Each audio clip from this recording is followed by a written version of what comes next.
YS Jaganmohan Reddy ఒక మంచి అవకాశాన్ని మిస్ చేసుకున్నాడు.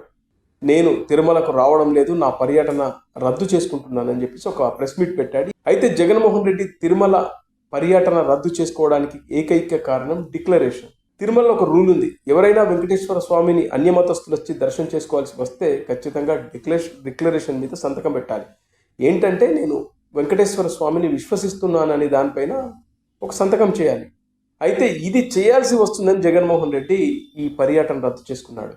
ప్రతిపక్ష హోదాలో ఉన్నప్పుడు వెంకటేశ్వర స్వామిని దర్శనం చేసుకోవాల్సి వచ్చినప్పుడు అప్పుడు హడావిడి చేయించి వాళ్ళ కార్యకర్తలతో అక్కడ పెద్ద ఎత్తున హడావిడి చేసి సందులో సడన్గా లోపలికి దూరిపోయారు.